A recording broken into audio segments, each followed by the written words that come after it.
हाँ जी सर, स्वागत है आपका in lecture number 5 of the course on linear equation in two variable के अंदर।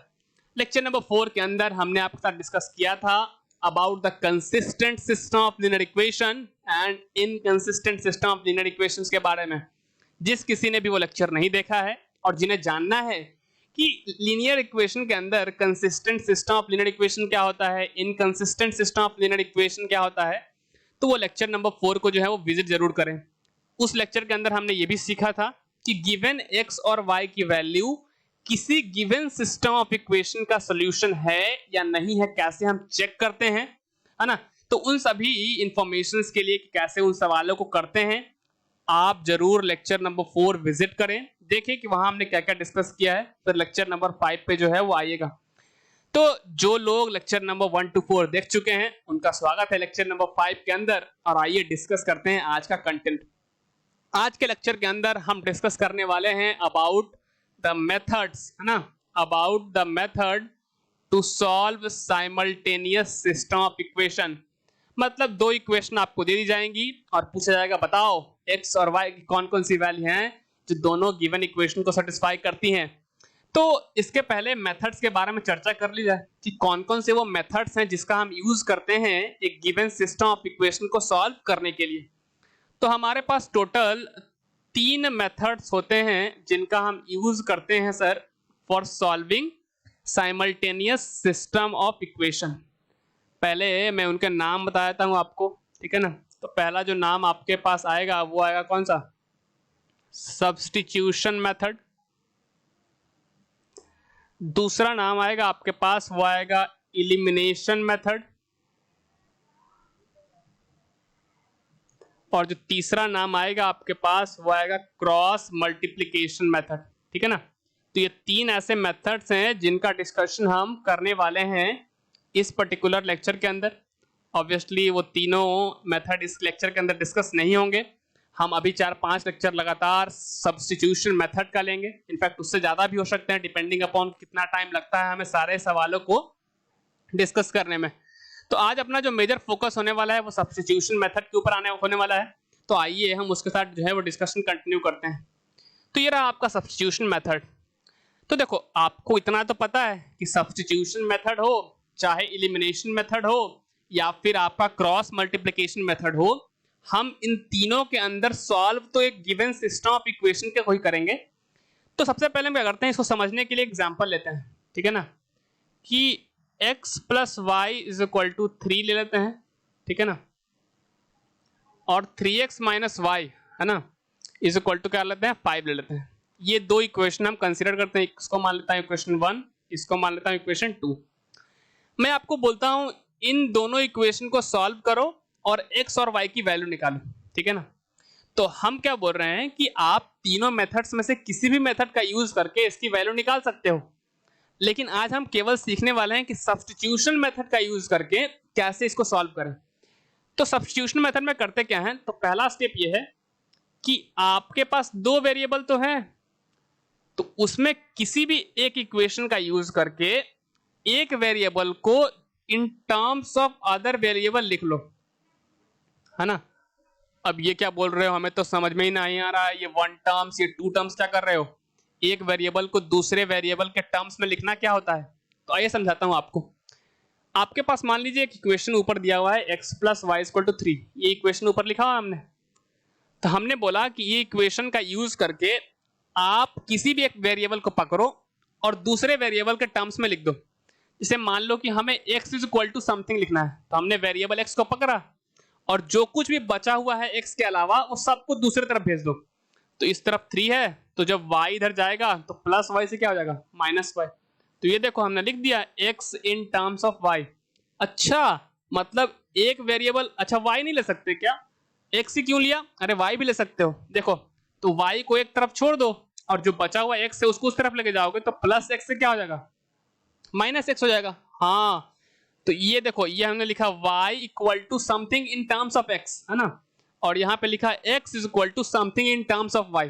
तो यही कहना चाह रहा था मैं कि किसी भी एक इक्वेशन का यूज करके, आपके पास 2 इक्वेशन दिया जाएगा ना, एक इक्वेशन का यूज करके या तो तुम x को इन टर्म्स ऑफ y लिख लो या फिर y को इन टर्म्स ऑफ x लिख लो। तुम्हारे ऊपर पूरा का पूरा डिपेंड करता है तुम किसको प्रेफर कर रहे हो, है ना। जहां पे जो दिखे वो कर लो, कोई भी गलत और कोई भी सही नहीं है।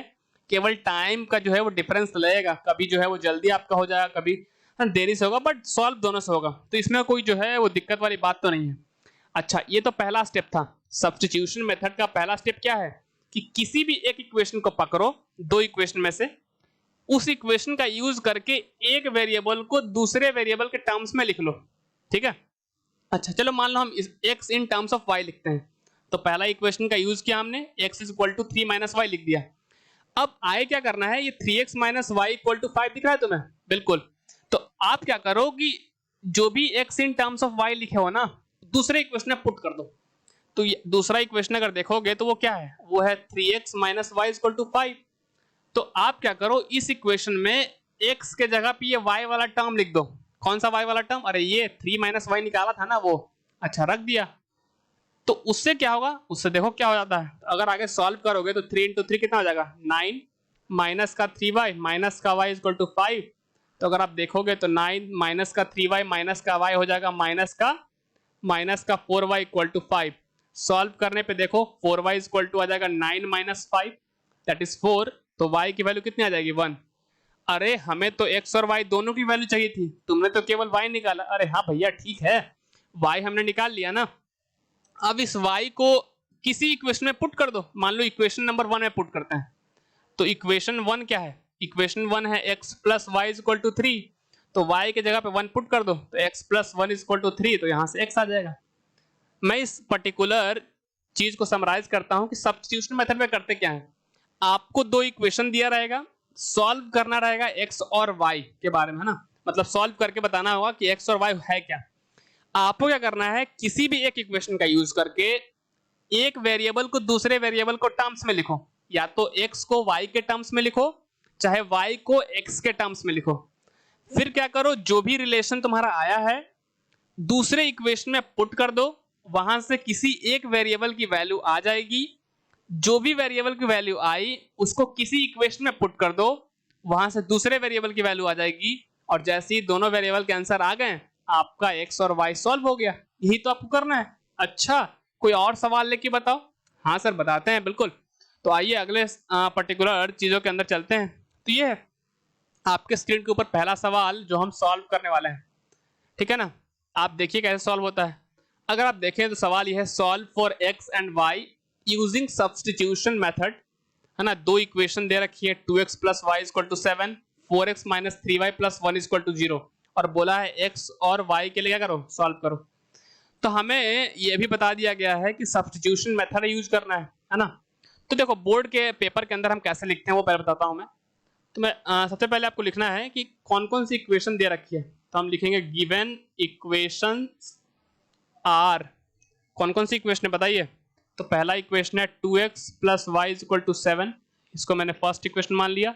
और दूसरा इक्वेशन है 4x minus 3y plus 1 equal to 0, ये दूसरा इक्वेशन मान लिया। आपको सब्स्टिट्यूशन मेथड में अंदर करना क्या होता है, किसी भी एक वेरिएबल को दूसरे वेरिएबल के टर्म्स में लिखो। तो देखो मैं पहला इक्वेशन का यूज कर रहा हूं उस रिलेशन को निकालने के लिए। तो हमने इक्वेशन 1 का यूज किया और इक्वेशन 1 में लिखा हुआ है 2x plus y equal to 7। तो हमने क्या किया, y इज इक्वल टू निकाल लिया। तो 7 माइनस का 2x हो जाएगा, क्यों, क्योंकि इस तरफ है प्लस का 2x, तो उधर जाएगा तो हो जाएगा क्या, माइनस का 2x। तो हमने y in terms of x लिख लिया। हाँ, x in terms of y भी लिख सकते हैं, कोई दिक्कत नहीं है। अब क्या करना है, दूसरा स्टेप ये था कि जो भी रिलेशन निकाले हैं उसको दूसरे इक्वेशन में पुट कर दो। तो पहला इक्वेशन का तो हमने यूज कर लिया है, दूसरे में पुट करते हैं। तो हम क्या बोल रहे हैं, putting y is equal to 7 minus 2x इन इक्वेशन व्हाट 2।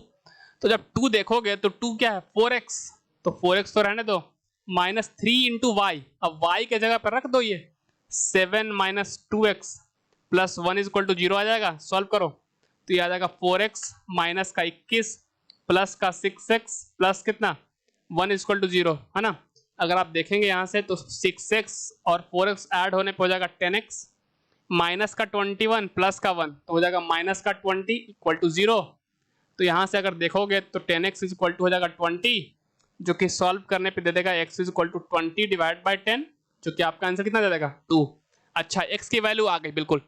अब क्या करना है, जो भी एक वेरिएबल की वैल्यू आई किसी भी इक्वेशन में पुट कर दो। चलो मैं 1 में पुट कर देता हूं। तो फ्रॉम इक्वेशन 1, तो 1 क्या है, 2x plus y is equal to 7। तो x तो 2 आ गया ना, तो 2x, x यहाँ पर रख दिया 2 plus y is equal to 7।